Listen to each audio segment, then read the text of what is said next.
Good morning, it's currently 3 AM and we're about to hand strip one of our highly prized parent koi. In this episode, we take an in-depth look into how we breed our koi and how these tiny fry turn into such large, beautiful fish. But before we go into too much detail of what we're doing now, we need to take a step back in time. So sit back, grab yourself a cup of tea and enjoy the ride. My name is Sam, and my job in this video is to show you the step-by-step process of how we breed our koi. It's now Monday, 3 days before we saw a spawning fish in the middle of the night, and the first stage in spawning preparation begins here, out in the mud ponds. Here in the UK, koi will naturally want to spawn in the spring. This usually occurs after a few weeks of the water temperature being above 18 degrees. The mud ponds are only used for around 4 months each year. At the end of the season, they are drained and left dry for the following year. The first thing we need to do is trim back any plant life to ensure that the ponds are clear and easily accessible. That's where Mark, Lewis and Neil come in handy. Over to you, boys.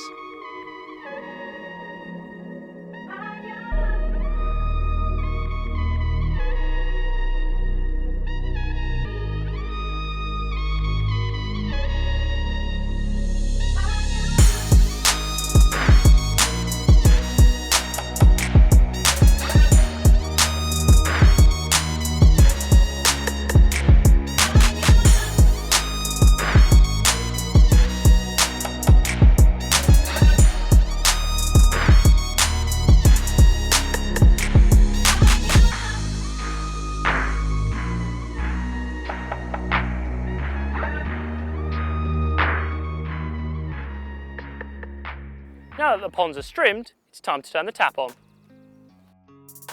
The name Cuttlebrook Koi Farm comes from a small river that runs past the farm, called the Cuttlebrook. All of the water for the farm comes from this water supply.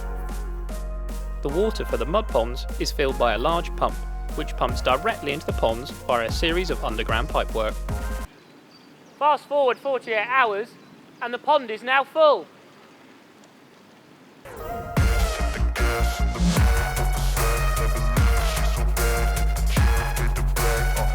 Right, that's stage 1 complete out in the ponds. Now to prepare the spawning tanks. These purpose-built fiberglass tanks are designed specifically for spawning. Firstly, we need to ensure they are spotlessly clean. As Mark would say, they've got to be clean enough to eat your dinner off them. Once they are clean, and Mark has given his approval, we can start to fill these tanks with water. The tanks are only filled to a shallow depth, just enough to cover the backs of the koi. Next, we will lace the tanks with spawning brushes. These brushes provide the female with a suitable place to lay her eggs. She needs the presence of them to help to decide if this is a suitable environment to lay her eggs or not. She needs the reassurance that this is a safe space, somewhere where her babies have the best chance of survival. This is very similar to a shallow, reedy part of a lake, often where carp or koi will spawn naturally. Now that the tanks are clean and ready, it's time to get the parent koi. All of our koi are bred from Japanese parents, and over the course of many years, Mark has carefully hand-selected some special fish from Japan he feels provide the best genetics and traits for us to breed from.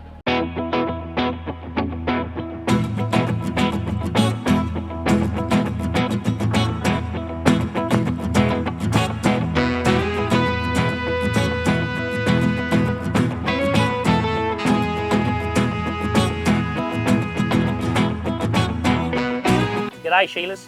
Did you miss me? So tell me, mate, how'd you stop them spawning in the tank by themselves? Well, to stop any unwanted spawning activity, the males and females are kept in separate tanks. This tank contains only females, including 2 which we're going to spawn tonight. First up, we have a variety known as a Showa. This female is around 5 years old and was purchased from a koi farm in Japan called Issa Koi Farm. Issa Koi Farm is regarded as one of the best breeders of Showa in the world. They've won countless top prizes at the All Japan Show, the equivalent of Crufts in the koi industry. Genetics is key when breeding koi, and you want to ensure you are breeding from the best koi from the best genetic lines that you can afford. Going into the other spawning tank for the night, we have a fish nicknamed Babe. Babe is a variety known as the Kajaku.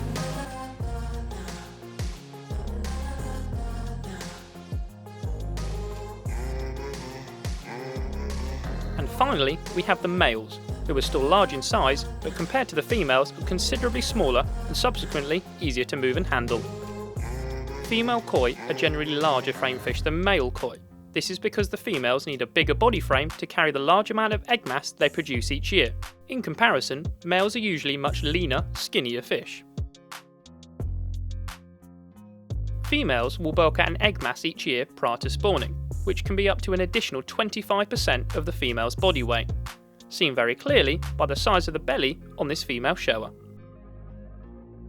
Now all the males and females that are in their relevant tank, our job for now is done. We'll come back later tonight and check on them to see how they're getting on.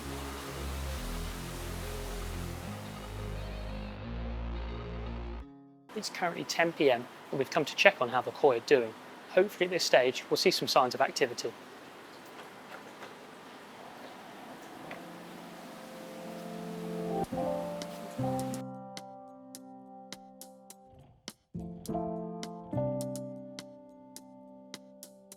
Both the males and females will go through a cleaning stage prior to spawning, where they go around sucking the ropes and the walls of the tank in an effort to ensure that the area is safe for them to lay their eggs.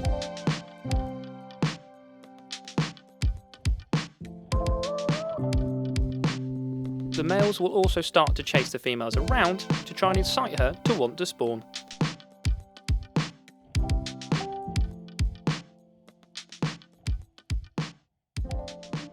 From the looks of things, we have positive signs of spawning activity in both tanks. However, I think we can help push things along a little. Time for Mark to work his magic.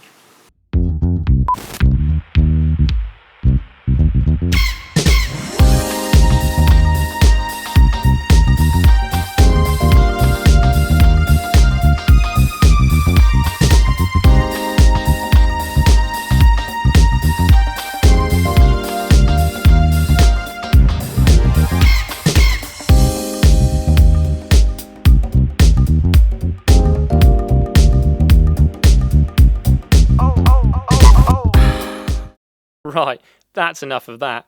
Let's head back to the storyline. It's time for us to get a little bit of sleep before the action begins. Good night.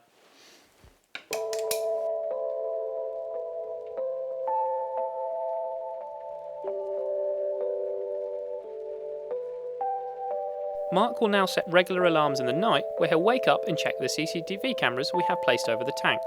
He'll look out for signs of spawning, and when he sees the action begin, he'll wake us all up.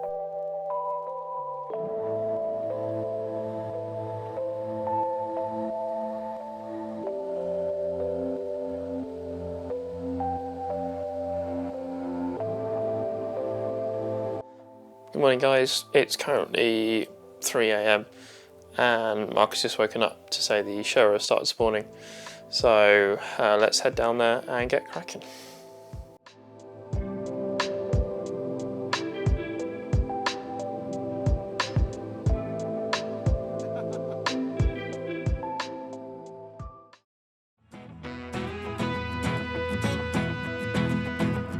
So when a man fish loves a female fish, how do they, you know? A sudden burst through the water and all the splashing are clear signs that the koi are now spawning. The male and female will synchronise their body contractions to simultaneously excrete their eggs and sperm. The male will follow closely behind a female, and as she lays her line of eggs, he will release his sperm over them. The issue with just letting them spawn naturally, like they are now, is that this can often lead to low fertilisation rates. It largely relies on how good and efficient the male is. As a result, it's now time for us to intervene. The female is anaesthetised, as this makes her easier to handle. Here we're putting her into a tank, which contains a sedative, which makes her sleepy. We keep a watch in particular on the gill movements, as this is one of the best indicators of the koi going under sedation. The gill movements will get progressively slower, and it's only at the stage when they almost stop that we know that the fish is ready to be stripped. The koi is then rinsed with clean water and thoroughly dried. This is to avoid any water dripping into the bowl with the eggs. The sperm enters the egg through the micropyle. This is a small opening in the egg. This closes after it comes into contact with water, so we want to avoid this happening before we have a chance to add the sperm. To remove the eggs from the female, her belly is massaged in a gentle motion towards the vent. A female koi will produce around 100,000 eggs per kilo of body weight. The eggs are roughly around 1 mm in diameter and 1 mg in weight, so in 100 grams of eggs you will have approximately 100,000 eggs. Next up, we need to catch the male so we can get some milk. Just as we did with the female, the male is added to the bowl of anaesthetic. We need to knock him out. See, he's losing complete equilibrium right now. He's got no sense of resistance. The male is also massaged in a gentle motion towards the vent. Stop. A bit lower, a bit more to you. In this little, that's it. Yeah, that's better to do it. A lot of sperm. Ready? Yeah. The sperm is then collected in a syringe before being spread over the eggs. That's it. Okay.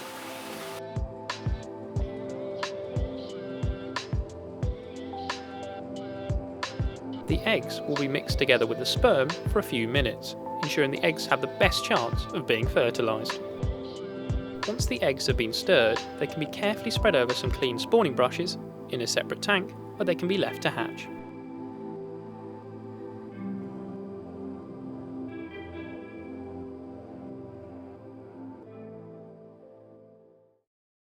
Good morning guys, it's now 5 in the morning. All the Showa eggs have been spread over the ropes in the tanks, so it's job done with them. The Kajaku, we're not too sure if they're going to go or not. There's some signs, but they've kind of calmed down a bit. So either way, we're going to go back to bed, have a bit of a nap, and then fingers crossed we're spawning some Kajaku in a couple of hours. If not, we've got to crack on, and we've got busy down the farm anyway. See you shortly.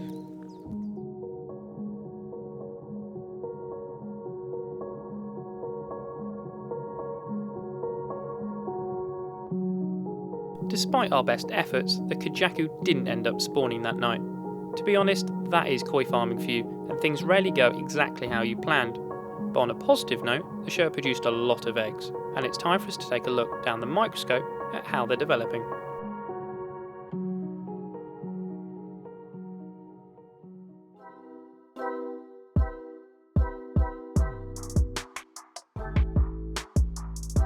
It's now 11:30. Just over 6 hours after the eggs and sperm were mixed together. I've taken a small sample of eggs out of the tank to show you the drastic development these little eggs have already gone through. Fertilisation to the eggs hatching takes around 3 days, temperature dependent.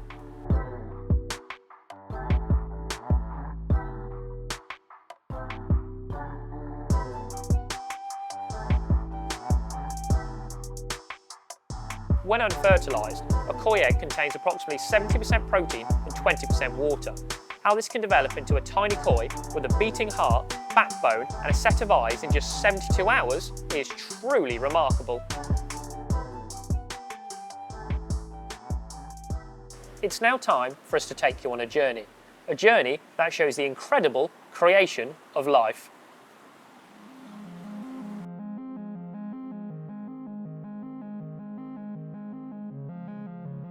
Just 6 hours in, and cell division is already well underway, seen most clearly around the outside of the egg.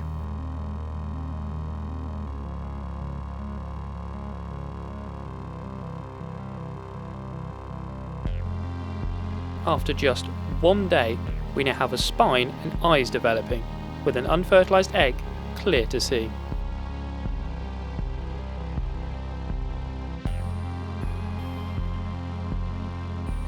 At the 72-hour mark, a beating heart is now clearly visible.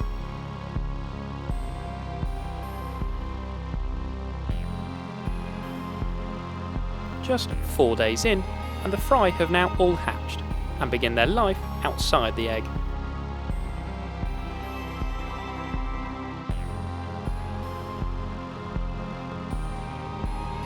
A further 24 hours and the fry have taken their first gulp of air, which fills their swim bladder, enabling them to become a free-swimming fish.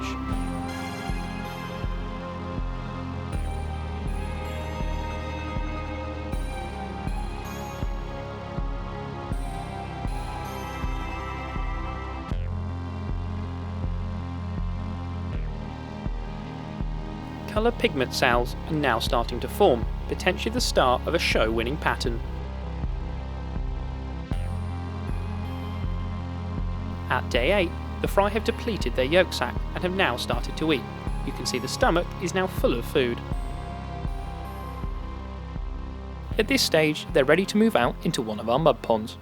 But before they begin their journey outside, we already have our first selection process. This selection process is called Kuroku. Kuroku is very simple and involves separating out the black coloured fry from the white coloured fry. To separate the fry out, we have a special machine that carefully sucks up the fry, collecting them all together in a separate tank. In this case, we are sucking up the black fry and using a clicker at the same time to count the number of fry we have. We want to stock out a maximum of 50,000 fry per pond, so we count them to ensure we don't overstock. Remember that with this spawning, the fish we are trying to predominantly produce are a variety called Showa, and despite only being a few days old, we can already see the colour pigment starting to form on the koi. Not only different in colour, we tend to find that the white fry grow faster and outcompete the black fry for food. As a result, it's in our best interest to separate them out before they go into the mud pond.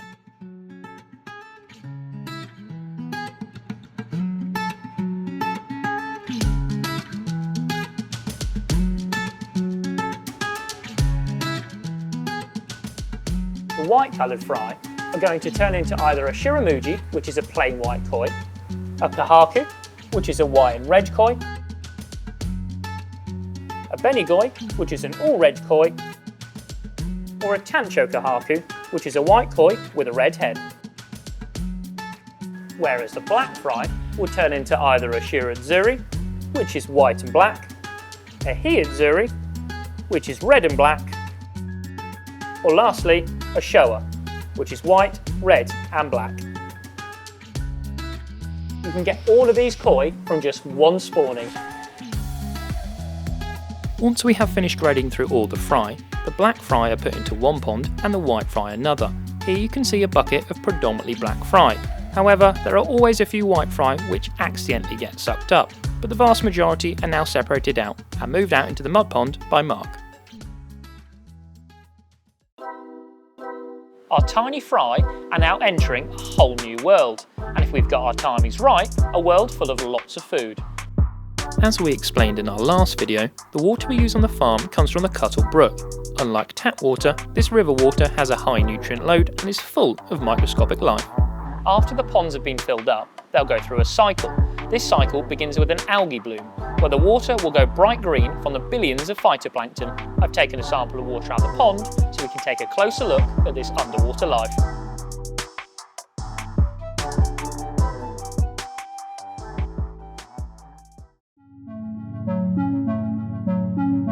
Phytoplankton are small, microscopic plants, and this may seem insignificant, but plankton is one of the most vital organisms on Earth. At the bottom of the food chain, without plankton there would be no koi. Not just that, no marine life in our oceans, no fuel in our cars, no power in our homes, and most likely, no us. After a few days, the algae bloom will die down, and we'll get our second bloom, this time of rotifers, a type of zooplankton.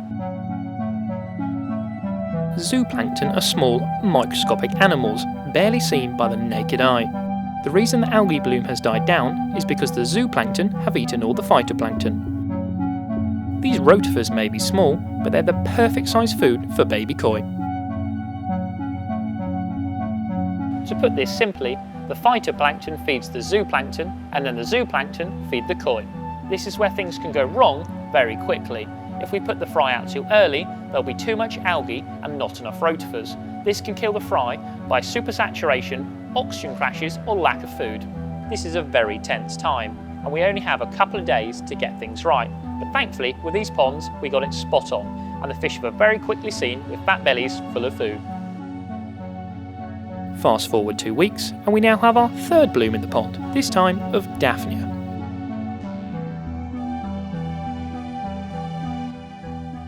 Daphnia are a larger type of zooplankton than rotifers, over double the size.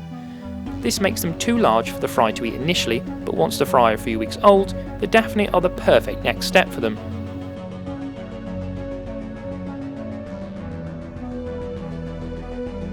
The Daphnia are big enough for us to spot by eye in the ponds. Here you can see a large bloom of Daphnia with some hungry koi predating on them.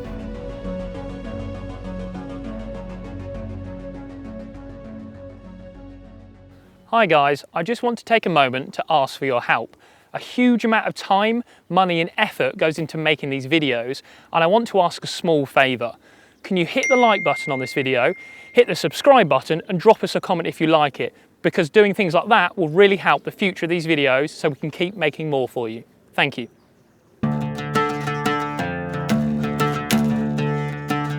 The day we have all been waiting for, the first pond harvest. This will be the first time we have seen our Showa fry up close since they were just 5 days old. To catch the fry, we're using a large seine net. The top of the net is lined with floats and the bottom is lined with heavy lead. This means that the fish can't get under or over the net. Once the majority of the net is pulled in, we are left with just a small bag, and if all goes well, this will be full of fish. From the looks of it, it's been a success. Muchos. Look at that lot. So already we can see some nice little Showa. They stand out really well. So you can see the black pigment on top of a red pattern. These are a really good little Showa. Very promising little fish at this stage. So already, even at this tiny stage, these fish are just over 1 inch. We can still see all the patterns forming. So for all we know, some of these fish, a couple of years' time, could be show-winning fish. This is all the foundations starting now. Certainly doesn't take long to find a good one. This is one of the best harvests we've had for a long, long time. I love it. It's why I do it. I can see the future. So it's going to make my day or break my heart. But these looking so good, it's going to be a real pleasure to get through these.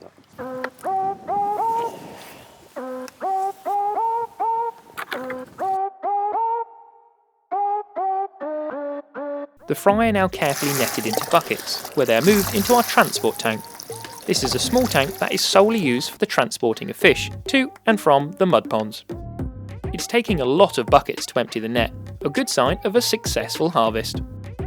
The transport tank is supplied with pure oxygen. This means that we can stock a very high number of fish and not have to worry about the oxygen levels getting too low. The fry are carefully unloaded, again by bucket, into one of the designated selection tanks, where we'll get a chance to take a closer look at them.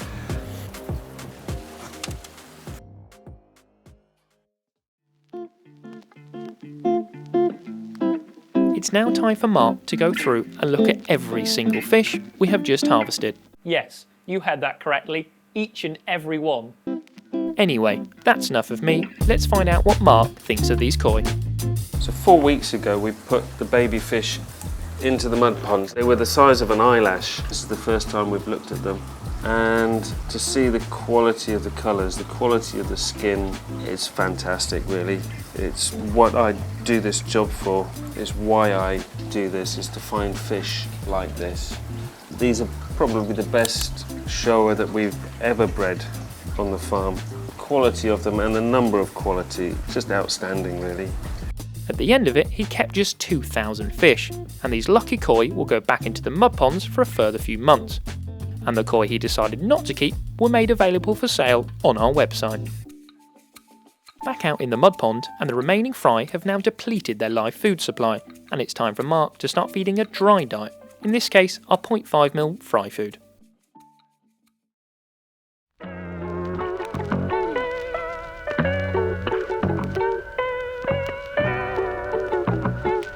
So, here we are. It's early October and the fry are now 100 days old. Since their first selection process, our tiny koi have had a further 2 months outside in the mud pond.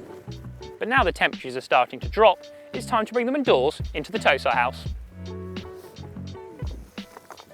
Fingers crossed, they have grown and developed well since we last saw them.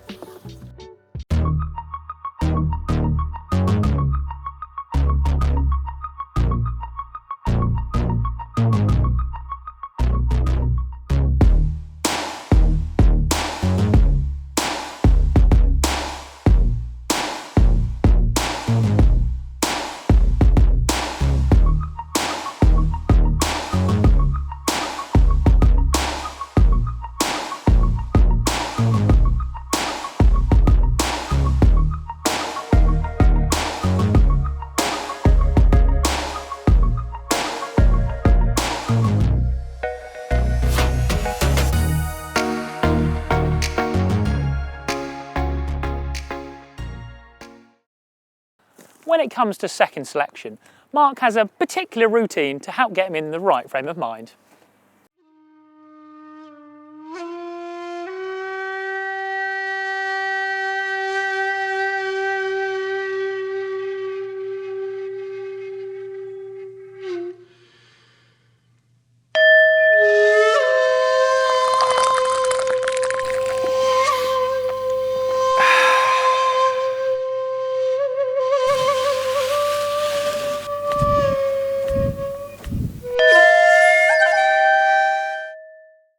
Well, now that Mark has finished his routine, he can begin some selection. From learning how to breed and select koi in Japan in 1986, Mark has spent many years perfecting the art of selection. This is not something you can learn overnight. He has worked and learned tirelessly for years to perfect the well-trained eye he has now. It's safe to say he isn't going to give away all his hard-earned secrets. However, as you can imagine, many people have tried to prise these hard-earned secrets away from him.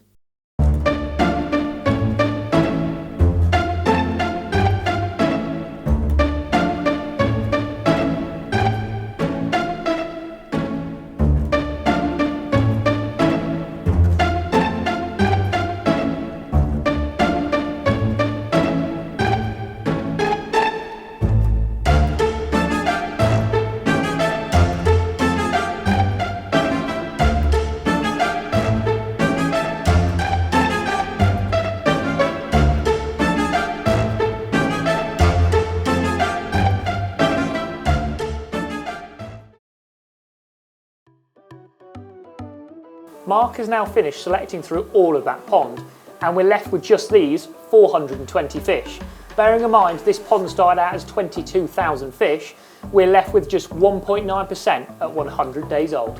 I have managed to persuade Mark to pick 3 of his favourite fish from this spawning, and here they are. Let's take a closer look at each one.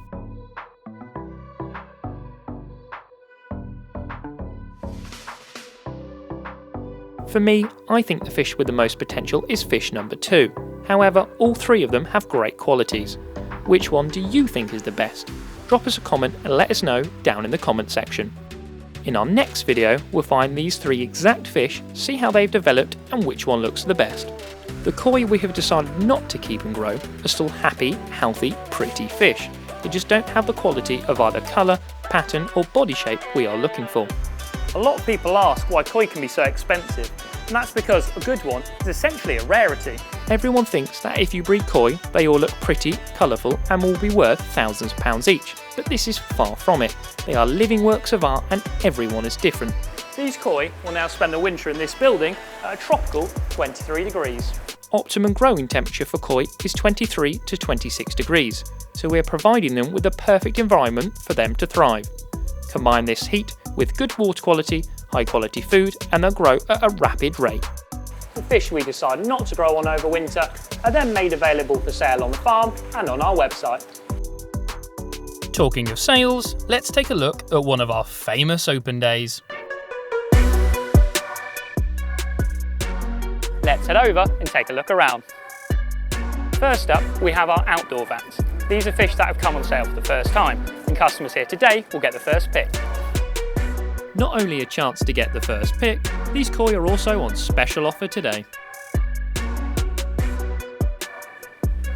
Now we're heading into our sales barn, and first up we have our larger koi. Each koi in this area is individually listed on our website. Often customers will come to the farm to see a specific fish they've seen online. Others will simply turn up and see what fish catches their eye. I see you're a bit torn between a few fish. Yes. Yeah. So which ones are you torn between? The Becco and the Shiro. Okay. Yeah. So I think this is a good moment for you, the viewers at home, to help these guys pick which fish they should have. They're torn between the Becco or the Shiro Zuri. Let us know in the comments which fish they should have picked, and hopefully you're not going to watch back this thinking I've picked the wrong fish. As the day went on, the customers just kept on coming. Yeah, we have, haven't we? We're aiming for 5. 5, okay, good number. I'm taking that one. Pick your favourite between the 2 kahakus is probably the one. Well, I think I like... Of which kahaku do you think they should have picked? Should they have picked this one? Or should they have picked that one? Hopefully they won't watch this video and look back and regret by picking the wrong fish. Yeah, unless we buy them both. Yeah? Or you buy them both, job done then, you can't look back and regret. Next, we're going to head into our small koi area, but I warn you, it's going to get busy. Customers get the chance to hand select through thousands of koi on one of our open days. You need to grab yourself a net, a bowl, and then start fishing. This is a truly unique experience, not something you can do on this scale anywhere else in the country. There are tons of amazing little fish in here. Just check out these guys. you can hand select through fish as small as 2 inches, all the way up to 8 inches. Customers will spend many hours hunting for that special koi, and as you can see by the number of customers here today, these are very popular events, with people travelling all across the country. As you may have already spotted, we have a lot of people helping us out on busy days like today. Our team is made up of a mix of both full-time staff, part-time staff and our wonderful volunteers. We wouldn't be able to put on such amazing events like this without everyone's help, so a huge thank you to everyone for all your hard work. Now that this busy day is over, it's time for us to move on to the next segment of this video. An update on our Showa fry. Let's continue this fascinating journey, with the baby Showa now in our Tosai house. This heated, insulated building was first built back in 2006. It's used to raise the koi that Mark thinks are the best through their first winter. Just like these guys. This building is heated to a tropical 23 degrees. We combine heat with good water quality, a high quality food, and they'll grow at a rapid rate. And that's where we are now, with these Showa having been in here for nearly 3 months. This building comprises of 6 10,000 litre fiberglass tanks, filtered by our own custom design filtration, based on the Evolution Aqua Nexus filter. It's now time for their next selection process. These fish are just under 6 months old, but already it's time for their 4th selection.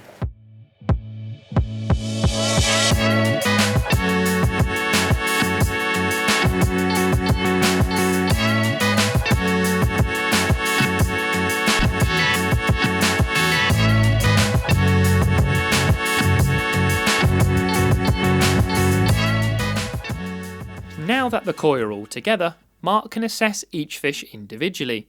Let's see what the man himself thinks to how the Showa have developed.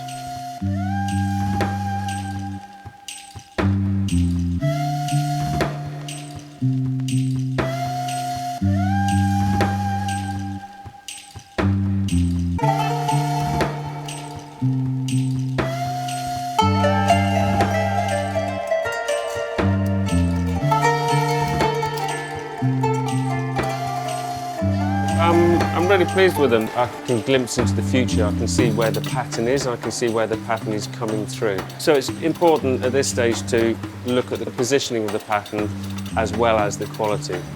As they get older, as they develop next year, when they're 2 years old, 3 years old, that red colour is going to become deeper and deeper as the skin becomes thicker. We have seen where the red pattern can look weak at one point, and then 6 months later, in different environmental conditions, it can change and come back up good. At the moment, I can only keep what I can see as good, so that's what we're keeping.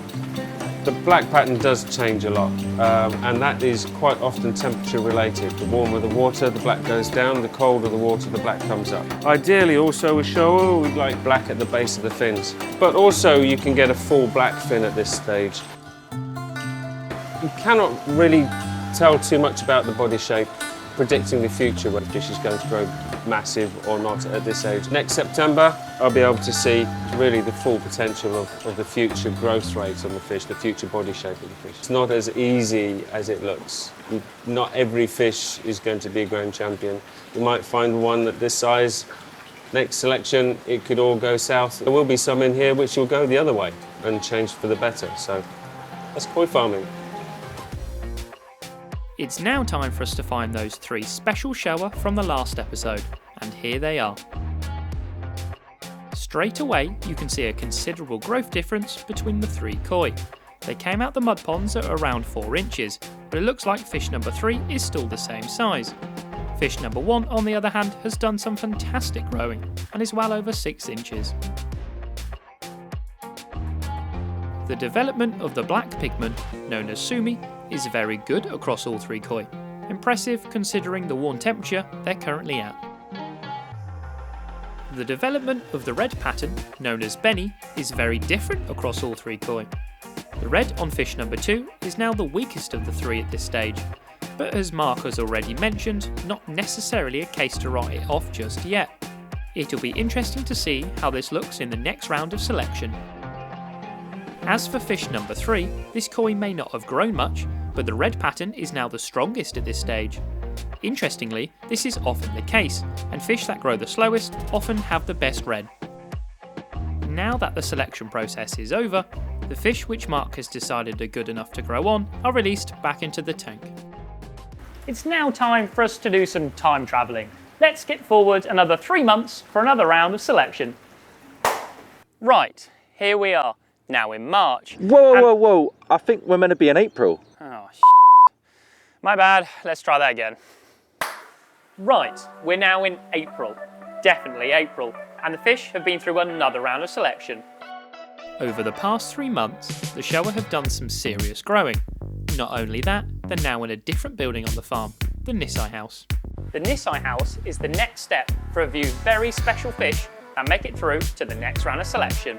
These tanks are larger than the Tosai house, nearly double the size, just shy of 20,000 litres each. They've grown considerably over the last few months, with the biggest fish in this building now over 40 centimetres. It's now time for us to find those 3 special Showa again, and here they are. What a difference a few months make.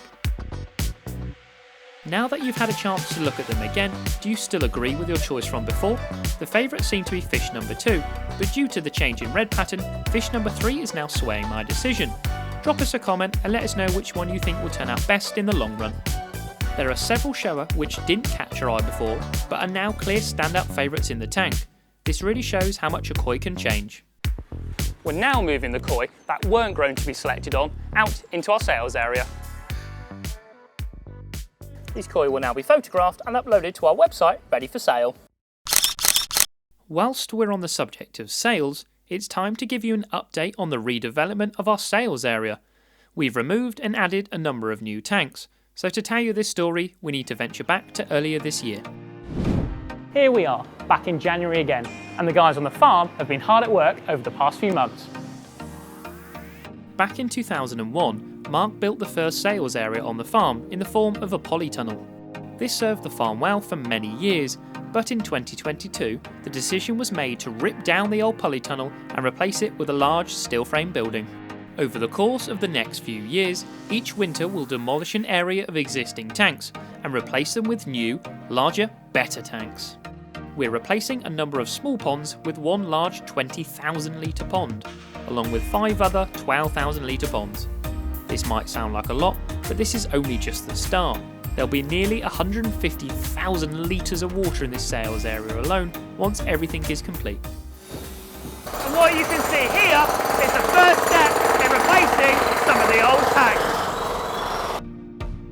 Koi sales tend to slow down with the weather at the end of the summer, but for Mark, Lewis and Neil, there has been no rest for them this year. It's been a long summer of breeding and sales, straight into construction.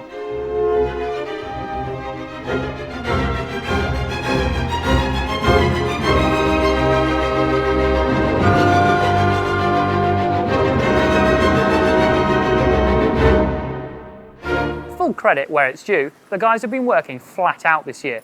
I plan to tell them in this part of the film how much of a good job they've been doing, but I can't seem to find them anywhere. Mark?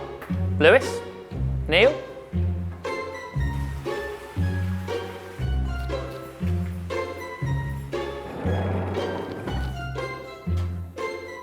Oh well, they must be working hard somewhere.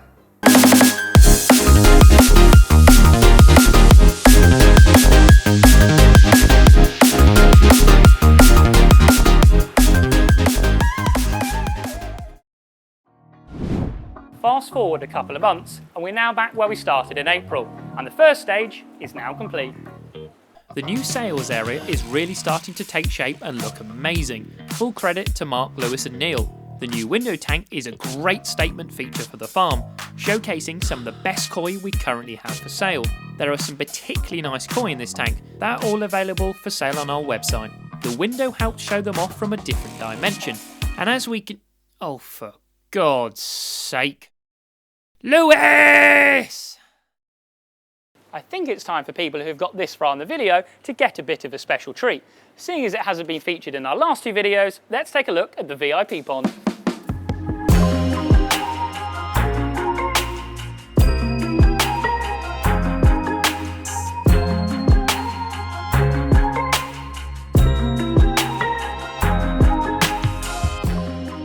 The koi in this tank range from 2 to 4 years old, with some of the larger residents just shy of 1 metre in length. All the koi in this tank were bred here on the farm, and this is where only a handful of special fish make the grade each year. Last year, that number was just 70 koi.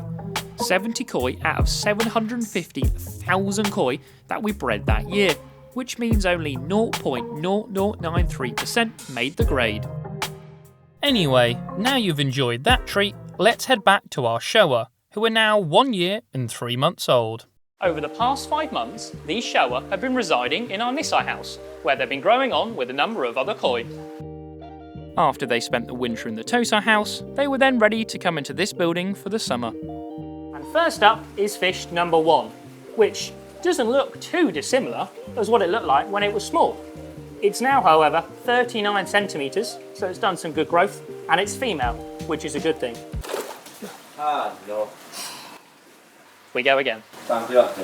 You already know this, I fucking hate fish. As we were saying, so the red on the head, as we can see when it was small, was quite weak, going round across to the nose. It's crisped up, condensed quite nicely on the face, and given this nice little nose dot. The red pattern at the back of the fish here was sort of zigzagging nicely down the fish, but sadly this has started to break up. So it's not the best red pattern at this stage. The black pattern, as you can see here on the shoulder when it was small, there was one pattern here which was really solid ink black, whereas if you look at the fish now, it's dropped down a little bit. You can see this underlying sort of grey-blue colour at the back of the fish, and also here behind the head. When this fish goes out into colder water over winter, that black will come up. This will be an interesting one to see how the black changes and develops as it continues to grow.